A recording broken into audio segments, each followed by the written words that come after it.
Hi అండి, welcome to అమోఘం by Aparna. ఈరోజు మనం గుంటూరు స్పెషల్ చెక్కలు ఎలా చేసుకోవాలో చూద్దామండి. స్నాక్స్గా చాలా బాగుంటాయి ఇవి. మిక్సీ జార్లో పచ్చిమిర్చి, అల్లం, జీలకర్ర తీసి పేస్ట్ చేసుకోవాలండి. నేను ఇక్కడ ఒక 3 కప్స్ బియ్యం పిండి తీసుకున్నానండి. ఇందులోకి కరివేపాకు, నానబెట్టిన పెసరపప్పు, గ్రైండ్ చేసుకున్న మసాలా పేస్ట్ వేసుకొని సాల్ట్ కూడా యాడ్ చేసుకోవాలండి. మసాలా పేస్ట్ని, సాల్ట్ని అంతా కలిసేలాగా పొడిపిండిలోనే కలుపుకోవాలండి. ఇప్పుడు ఇందులో కొంచెం కొంచెం నీళ్ళు యాడ్ చేసుకుంటూ పొడిగా ఉండేలానే కలుపుకోవాలండి చెక్కల పిండిని. ఇందులో పిండి కలిపేటప్పుడు ఇష్టమైన వాళ్ళు వెన్నపూస వేసుకోవచ్చండి. బాల్స్లా చేసి పెట్టుకోవాలండి. బాల్స్ రెడీ చేసి ప్యాన్ తీసుకొని ఆయిల్ వేడి చేసుకోవాలండి. ఇప్పుడు పూరీ ప్రెస్లో ఒక కవర్ మధ్యలో బాల్స్ని పెట్టి చెక్కలాగా ప్రెస్ చేసుకోవాలండి. ఒక్కొక్కటి అలా ప్రెస్ చేసుకోవాలండి, చేసి పక్కన పెట్టుకోవాలి.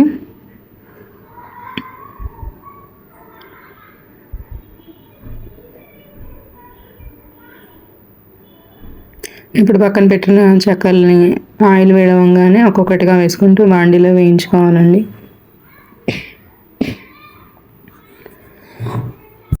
స్లో ఫ్లేమ్లో వేయించుకోవాలండి చెక్కలన్నింటినీ. ఇప్పుడు మనం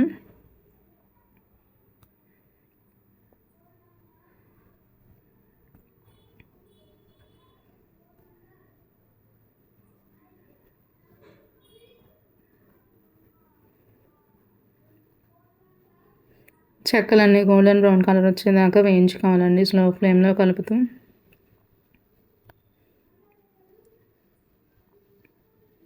పిల్లలు చాలా ఇష్టంగా తింటారండి స్నాక్స్ లాగా.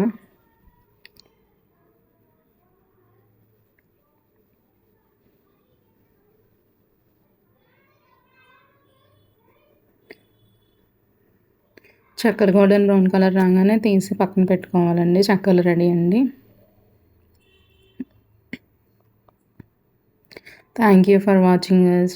Please subscribe, share, like Amogham by Aparna. Thank you, Andy.